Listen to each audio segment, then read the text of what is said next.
Hi! In this video we'll clean a lot of parts, gap the piston rings, mount them on the pistons itself and have a lot of other stuff ready to go to the engine. Stay tuned!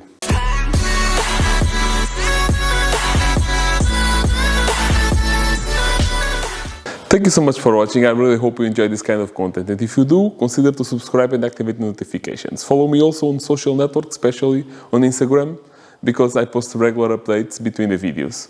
The goal for today it will be to clean all the parts that we will reuse on the engine. So let's now start by cleaning the pistons on the ultrasonic cleaner and then all the other stuff. Here we have one piston, right as it came from the engine, and I will prepare it to throw it on the ultrasonic cleaner to prepare it and have it ready to go back inside the engine.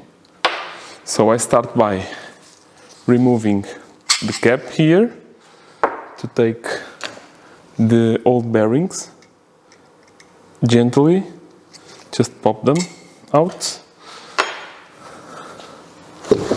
And now on the cap the same, easily, to avoid to damage the surface.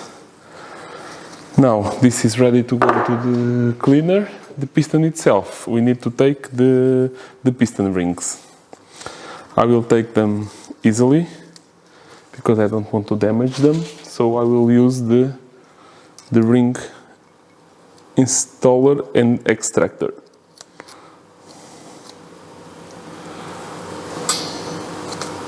Top one.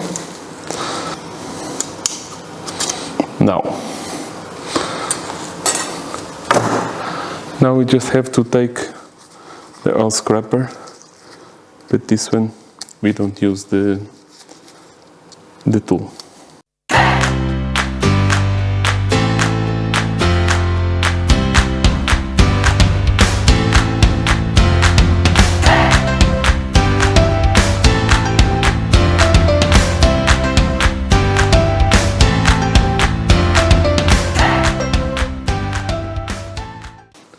We have some carbon on top, so I gently just scrape it to take these big chunks. It should come loose really easy without damaging the surface of the piston. You can see here now the piston is all scraped and ready to go inside the ultrasonic cleaner. Here we have the ultrasonic cleaner. It is set now to 41 degrees, the water is at 44. And inside of this glass jar we have gasoline. It's what we are using to clean the piston. So we just put the piston inside there, we throw the cap and the nuts, and now we give it a 30 minutes cycle. After the first cycle, if you are happy with the result, you can take it. If not, give it another one. This is after 2 cycles in the ultrasonic cleaner. It comes just like this. You see? Way better. But now, to finalize to take all this dirt away, I will just use a brass brush in my Dremel and I will gently clean all this.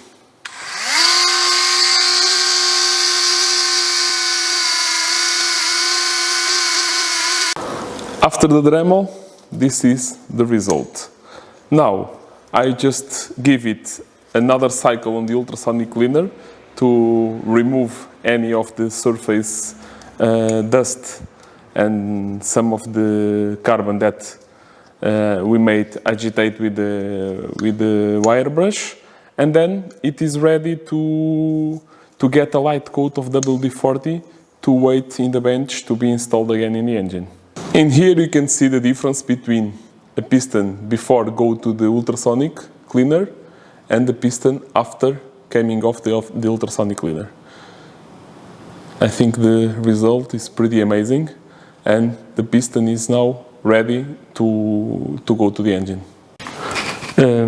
With the system assembled in in place, I will now check the position for the oil return from the turbo to go inside of the oil pan, and I'm happy with this position right here, and so I will mark it here, and this is where I will drill to weld the piece that I did on the lathe that will receive the oil return.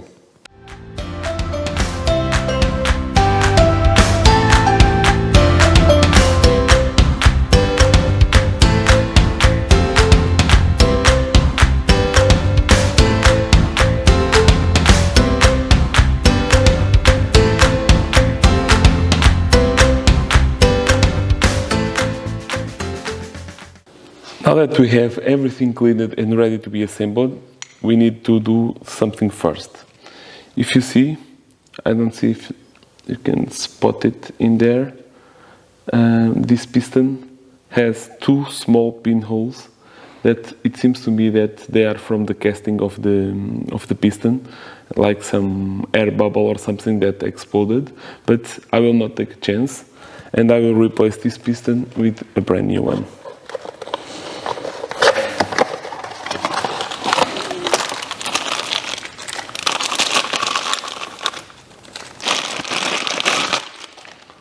Here it is, the new piston that will go in. First, let's remove this one and then start to install the other. Let's see, to put everything in the same place, the piston rod has a mark here that it goes on this side that has no letters or numbers. So the piston, it says 4F, the new one, it says also 4F, so it's this part that goes in the mark on the piston rod. Let's start by removing the retaining clip.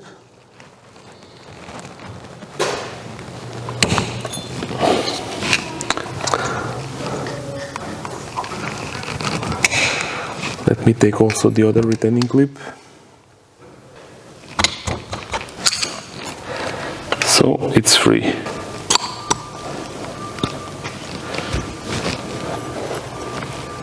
Let's save that piston. So with some engine oil, let's lubricate everything really well.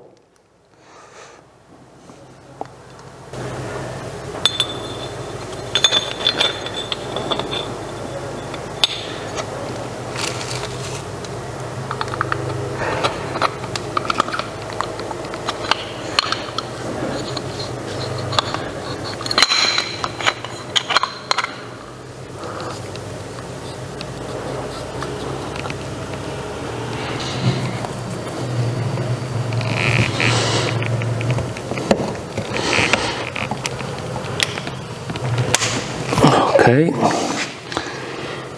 the first one is there. Just confirm with a flat screwdriver that it is totally seated in. So this is the winning formula. You have to put the curved one first, the curved part first in, and then with a flat screwdriver push the other end inside. At least for me it is working. First I will clean the block, and then I will lube it and start the procedure to gap the piston rings. I will use some brake cleaner.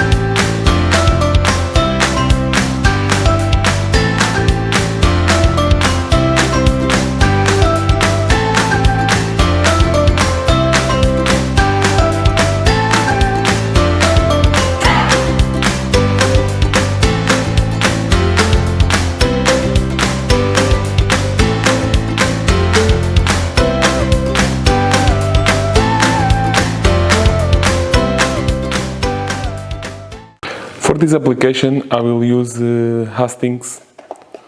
At this point I am gapping the piston rings.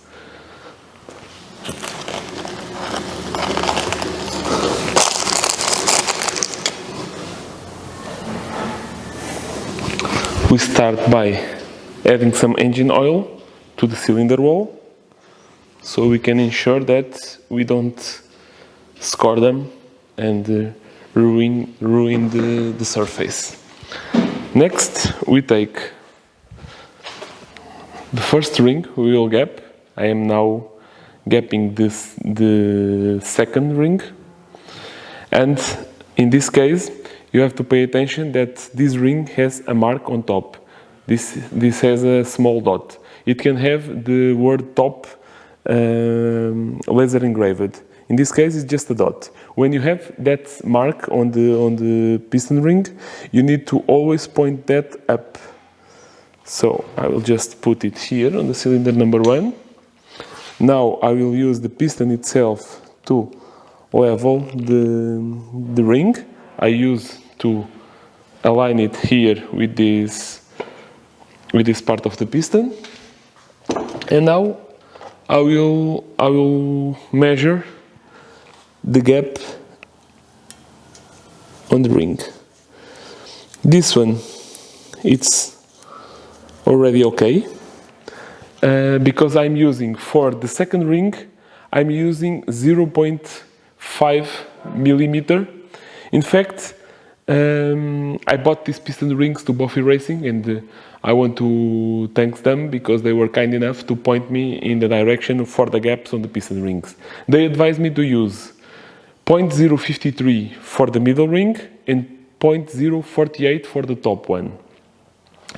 They said to me that this should be okay to an engine making around 300 horsepower. Well, I'm aiming for a lower value, and on my Excel sheet that I have available with all the dimensions for the engine, you can comment below, send me an email or ask me in the comment, and I will send you a copy of that Excel sheet. I have a table from the JE Pistons where they have applications, and relating with the bore that you have, it will give you the piston ring to use. To a moderate turbo or nitrous application, it points to 0.45 and 0.5, and that's what I'm pointing. I am getting the gap in the 0.5 loose, so I am a little bit above 0.5, matching the 0.53 roughly from Buffy Racing. From the top ring, I will pass with 0.45 loose. That will be somewhere between 0.45 and 0.48 that Buffy Racing advised me. So the middle ring, it's good.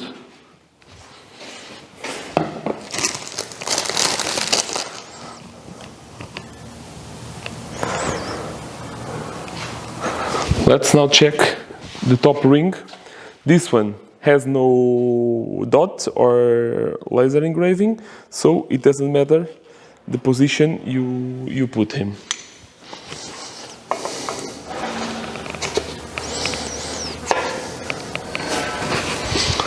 Now let's see the gap with 0.45.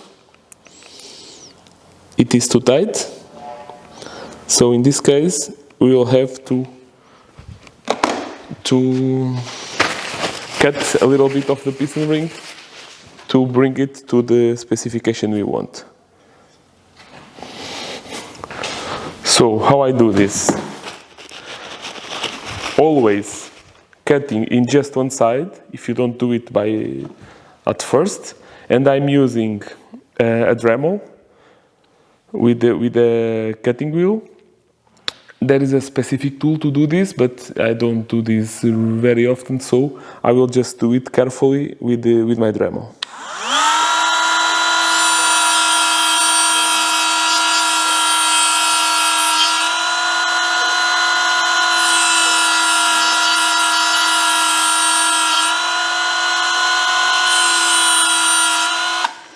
So don't cut too much at the first time. I have been preparing all the others. This is the last one, so I am already aware of the time needed to bring it close to the spec. Then I'm just breaking the edges so I don't get any sharp edge to damage the cylinder, just to make them nice and round. And now lube it and test it again.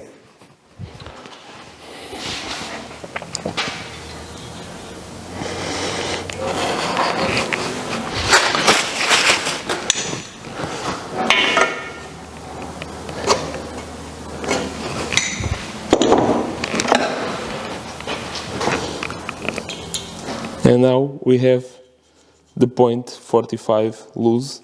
That's what we are aiming. We can now take the piston and mount all the piston rings. We don't need this anymore. So I will start with a waffle that it has a shape. You see the open part pointing up. This needs to go up. Now the waffle itself. And now I can position the grooves up and I can put it inside on position. Then I will take one of the oil rings, and they are really thin, so you can push them by hand.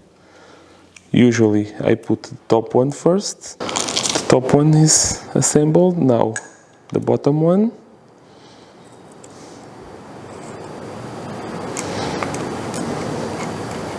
The oil ring is assembled.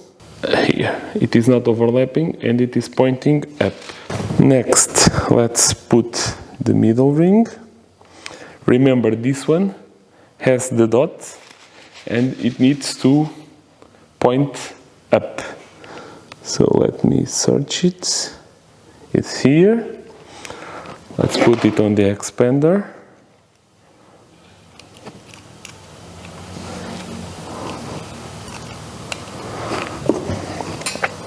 Open it and bring into position. There it is. Easy.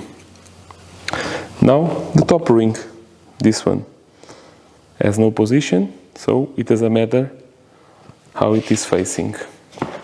It's equal on both ends.